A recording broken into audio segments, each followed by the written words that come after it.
Waalaikumsalam Pak Halili. Ya. Ada apa ini tumben datang kemari? Sepertinya ada persoalan yang sangat urgent ini Pak.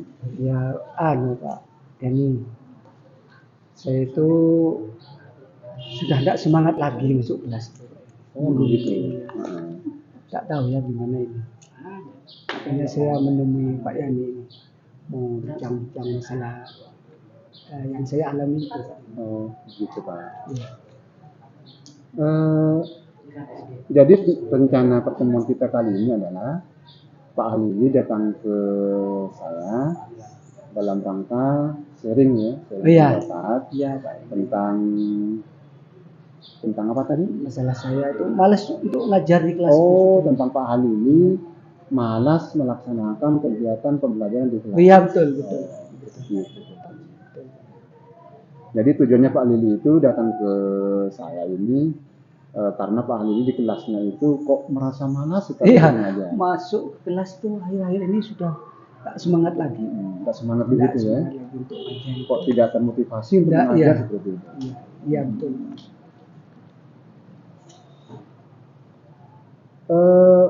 Kira-kira Pak Halili ini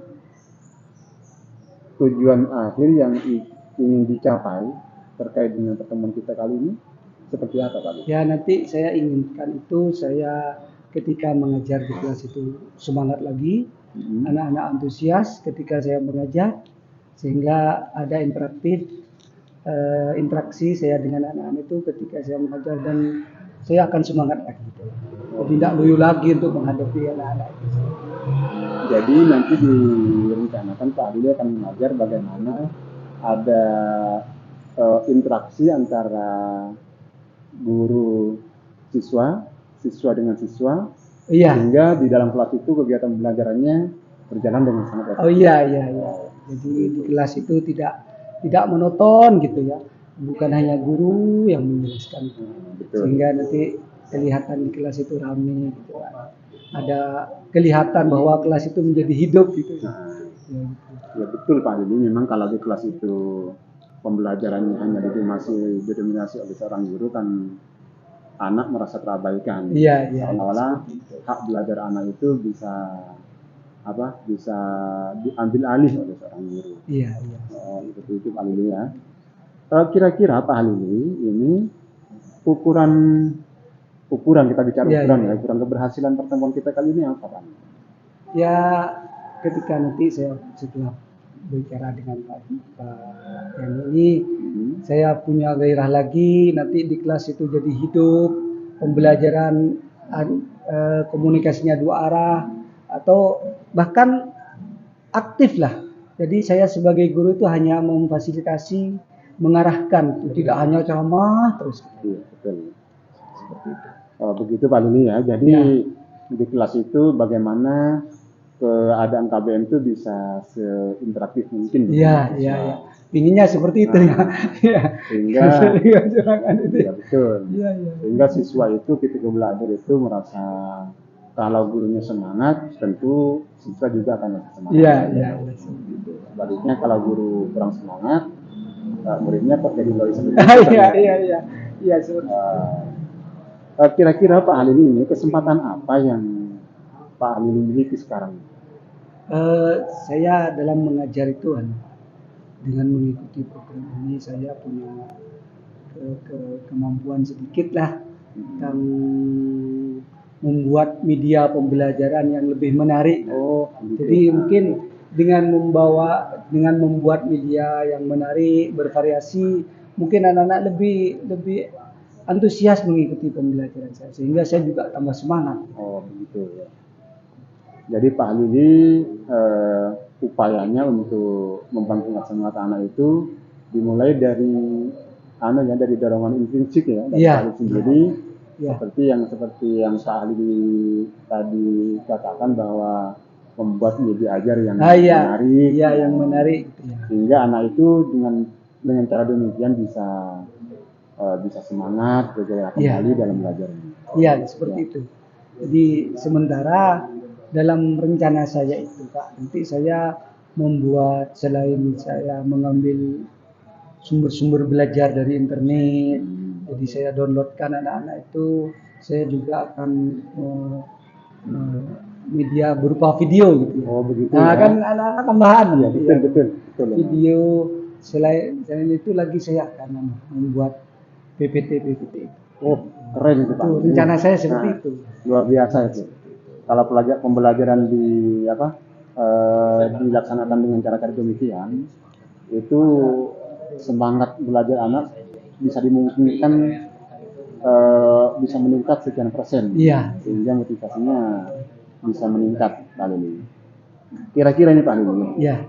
dari skala 1 sampai skala 10, ini kira-kira Pak Halili pencapaiannya saat ini yang telah Pak Lili laksanakan ini, pencapaian tujuan Pak Lili skalanya di angka berapa Pak Lili? Ya itu Pak. Jadi saya jadi tidak semangatnya itu anak-anak selama ini kisarannya di 5 sampai 6 itu. 5,5. Oh 5,5 sampai maksimal 6 Pak? Iya, jadi rendah sekali anak. Oh begitu. Mencapai tujuan yang sudah saya canangkan, yang sudah saya tuliskan itu, yaitu di antara itu rendah sekali. Jadi saya kurang semangat seperti itu. Karena faktor siswanya kurang semangat belajar. Ya. Padahal Pak Lili sudah berupaya, kegiatan belajar mengajarnya itu sudah diupayakan, sudah berpihak kepada murid. Iya. Tetapi kok motivasinya tetap di angka skala sekian. Iya. Oh. Jadi selama ini saya fungsikan itu memang saya itu mengurangi sedikit ceramah.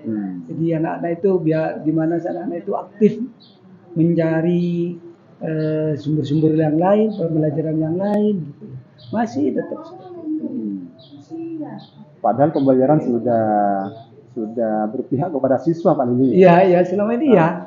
Jadi anak-anak gimana dilatih untuk bekerja kelompok, saya beri arahan di kelompok-kelompok itu. Seperti itu. Tapi ya masih rendah. Iya. Pembelajarannya sudah berpihak kepada siswa, kemudian Pak Halili sudah berposisi sebagai objek ya. Artinya siswanya sudah diposisikan sebagai subjek belajar. Oh iya. Jadi anak-anak yang aktif gitu. Jadi saya sekarang sudah aktif, hanya mengarahkan saja dalam pembelajaran itu. Jadi fungsi saya bukan tidak ceramah dari awal sampai akhir, saya tidak ceramah. Jadi saya memberikan poin-poin seperti itu. Jadi anak-anak bisa menggali sendiri, menjawab soal-soal sendiri. Cuman saya itu mengarahkan saja. Oh, gitu. Jadi Pak Halili mengarahkan, menuntun anak. Padahal pembelajarannya sudah diarahkan ke pembelajaran yang berpihak kepada siswa. Sudah memposisikan siswa sebagai subjek pembelajaran. Pak Halili berposisi sebagai fasilitator. Ya. Tapi kemudian skalanya masih di angka sekian. Seperti itu Pak Halili. Tapi itu sudah bagus Pak Halili. Apa yang Pak Halili sudah upayakan itu sebetulnya sudah berpihak kepada siswa. Ini kira-kira kemudian Pak Halili kekuatan apa yang kemudian bisa mencapai tujuan Pak Halili dalam hal ini? Yaitu Pak, jadi saya sekarang itu banyak mencari sumber-sumber belajar itu bukan hanya di buku paket. Jadi saya ngambil dari YouTube gitu, saya downloadkan, saya bawa video ke kelas, saya buat PPT ke kelas, sehingga kalau menurut saya itu hal seperti itu bisa menarik anak-anak, bisa antusias dalam mengikuti pembelajaran seperti itu. Selain itu saya banyak tanya-tanya ke teman-teman sejawat saya, bagaimana kalau menghadapi di kelas A itu. Jadi saya banyak bertanya seperti itu. Seperti itu. Iya. Bagus ini sudah Pak Halili yang Pak Halili lakukan ini sebetulnya sudah hampir sepenuhnya berpihak kepada siswa. Anak sudah diarahkan untuk merdeka belajar. Pak Halili sudah menyuguhkan pembelajaran yang berbasis IT, PPT-nya sudah ada. Pak. Kemudian video pembelajarannya pun sudah ada. Bagus ini sebuah kekuatan sebetulnya untuk Pak Halili dalam hal ini. Iya Pak. Kira-kira Pak Halili ini kemungkinan apa yang kemudian bisa Pak Halili ambil dalam hal tersebut? Itu Pak, kadang-kadang ketika dibawakan media pembelajaran yang bervariasi seperti itu, ya masih ada lagi aja anak-anak itu yang kurang aktif gitu, kadang-kadang ngantuk, masih ada yang seperti Antusias masih gitu. gurau sama temannya itu, masih ada seperti itu. Kurang antusias gitu Iya, ya. kurang antusias seperti itu. Iya. Nah, jadi walaupun pembelajarannya sudah berpihak kepada siswa, Ya. sudah siswa sudah dijadikan subjek pembelajaran, kurang lebih Pak Lili seperti itu ya. Ya. Jadi ini Pak Lili, kira-kira hambatan atau gangguan-gangguan yang menghalangi tujuan Pak Halili untuk seperti itu seperti apa Pak Lili? Ya, yang pertama Pak, kadang-kadang anak-anak itu ya tetap gitu ya, tidak punya semangat belajar. Itu. Yang kedua, kadang-kadang alat-alat itu seperti media, seperti proyek fokusnya kan teman-teman juga pakai gitu, jadi bentrok bentrok dipakai ya. gitu ya, jadi saya harus mengalah seperti itu, hambatannya seperti itu. Mungkin itu kalau hambatan, tidak terlalu banyak hambatan seperti itu. Jadi Pak Halili ini untuk mengatasi hambatan-hambatan yang Pak Halili alami ini, kira-kira solusinya seperti apa? Ya, yang pertama saya menghubungi penanggung jawab itu Infokus itu. Jadi saya minta jadwal hari ini. Begitu. Ya, yang kedua, anak-anak itu saya diberikan pembelajaran ada ice breakingnya, sehingga yang ngantuk bisa tidak ngantuk, bisa mengikuti seperti itu. Jadi saya berusaha semua yang dibutuhkan itu saya penuhi dulu dari saya sendiri, sehingga nanti ke kelas itu anak-anak semangat Begitu. dalam mengikuti pembelajaran saya. Jadi itu solusi yang sudah sebetulnya Pak Halili lakukan. Iya. Ada satu yang bisa dilakukan Pak Halili dalam memberikan solusi, yaitu menjadwal media ya. Media yang jadi ada. ke penanggung jawab. Penanggung jawabnya dijadwal sehingga kelas yang lain juga kebagian. Iya, tidak benturan. Iya. Kemudian Pak Halili, ini kira-kira rencana ke depan ini Pak Halili seperti apa?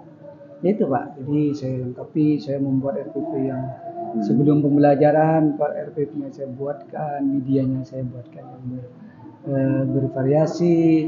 Kedua, saya menghubungi penanggung jawab itu, alat-alat itu, sehingga nanti dengan teman-teman yang lain tidak ada bentrokan. Gitu. Jadi Pak Halili sudah menyiapkan peralatan yang terkait dengan kegiatan pembelajaran, belajar di media, kemudian hal-hal yang terkait dengan kegiatan pembelajarannya.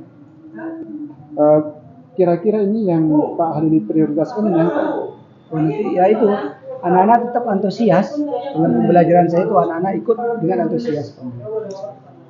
Gitu ya. Jadi prioritas yang akan Pak Halili tingkatkan itu adalah bagaimana kemudian anak itu kembali bersemangat. Iya, semangat. Edukasinya juga. Iya. Pak Halili ini dalam mencapai hal tersebut, ini kira-kira strategi apa yang akan Pak Halili itu lakukan? Pak. Jadi pembelajaran saya yang menggunakan pembelajaran bagaimana anak itu aktif, terutama di cooperative learning, pakai metode strateginya seperti itu, pendekatan itu. Kalau sekarang itu saya menyesuaikan dengan pembelajaran yang berdiferensiasi itu Pak.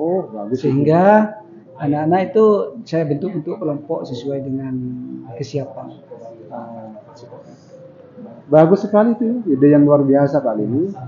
Pembelajaran yang berdiferensiasi luar biasa ini. Disesuaikan dengan bakat belajar siswa ya. Keren ini Pak Nafi. Bagus, ide yang sangat bagus ini. Kemudian kira-kira ini Pak Halili ini bisa ditentukan tidak jangka waktunya? Ya, insya Allah ini Pak. Jadi minggu depan saya langsung kerjakan. Jadi 2 hari ini saya mempersiapkan itu media-medianya sehingga minggu depan bisa dilaksanakan. Begitu ya. Jadi minggu depan ini Pak Halili sudah menentukan jangka waktu ya. Ke depan ini. Kemudian kira-kira ini Pak Halili, ukuran keberhasilan terkait dengan rencana aksi yang Pak Lili tadi sampaikan ini apa Pak? Ya itu Pak, anak-anak semangat belajarnya, antusias mengikuti, ada interaksi komunikasi dua arah antara guru dengan murid, murid dengan murid itu seperti itu. Jadi intinya anak itu dalam kelas itu pembelajaran jadi hidup. Oh begitu ya. Pembelajaran yang interaktif ya, Ya. antara guru dengan siswa, siswa dengan siswa. Iya, iya. Artinya sudah mampu di dalam kelas itu menciptakan pembelajaran yang betul-betul memenuhi kodrat yang ada pada diri Ya. anak. Oh seperti itu. Bagus, luar biasa Pak Lili ini Iya, Pak. yang sudah Pak Lili lakukan. Terima kasih Pak. Mudah-mudahan ini sukses. Luar biasa Pak Lili ya. Kemudian Pak Lili ini kalau misalkan kemudian nanti ada gangguan-gangguan terkait dengan rencana yang Pak Lili sampaikan ini seperti apa Pak? Ya itu kadang-kadang tadi itu Pak. Jadi seperti medianya itu, infobosnya itu bentrok dengan kelas yang lain. Anak-anak masih tetap tidak aktif, tidak semangat untuk mengikuti pembelajaran itu hambatan. Itu merupakan hambatan. Oh begitu. Kalau itu merupakan sebuah hambatan, kemudian ini kira-kira Pak Halili ini tentunya akan berkomitmen kemudian terkait dengan hambatan-hambatan tersebut. Ini kira-kira Pak Halili komitmennya terkait dengan aksi itu ya itu apa, Pak? Saya berusaha bagaimana saya dalam pembelajaran itu memberikan pembelajaran yang bervariasi, baik dari media atau penyampaian sehingga anak-anak nanti semuanya aktif. Oh gitu ya, itu komitmen bagus, luar biasa Ya. Halili komitmennya. Ya, Pak. Kira-kira ini Pak Halili, Ya. kira-kira siapa yang akan membantu Pak Halili dalam membantu Pak Halili dalam menjalankan komitmen yang dicanangkan Pak Halili? Ya, saya itu harus pertama harus menghubungi penanggung jawab itu, takut itu dipakai juga guru yang lain. Yang kedua, dengan teman-teman itu minta dukungan teman-teman, minta informasi ke teman-teman bagaimana yang telah dilaksanakan seperti itu. Jadi dengan teman sejawat maupun penanggung jawab itu. Oh iya, dengan teman sejawat atau kepala sekolah sebagai pembina Ya. di situ Pak Lili ya. Kira-kira Pak Lili ini sebagai tindak lanjut kita dari sisi coaching kita pada hari ini tindak lanjutnya seperti apa Pak? Ya nanti Pak, saya setelah mempraktekkan saya akan ke Pak Yani lagi. Oh begitu. Jadi kita bincang-bincang lagi, apa masih ada kendala atau saya sudah ada pengaruhnya ke saya, atau saya tambah semangat belajar itu, saya akan cerita lagi. Oh begitu. Ini setelah kita melakukan coaching seperti ini, sudah sharing seperti ini, perasaan Pak Halili seperti apa Pak? Ya saya merasa senang Pak, ya ada teman Pak Yani untuk menyampaikan permasalahan saya sehingga saya dapat pencerahan, dapat bisa melaksanakan seperti ini acara pembelajaran nanti di kelas. Jadi sebetulnya Pak Halili ini sudah mampu menjawab persoalan yang Pak Halili sendiri hadapi.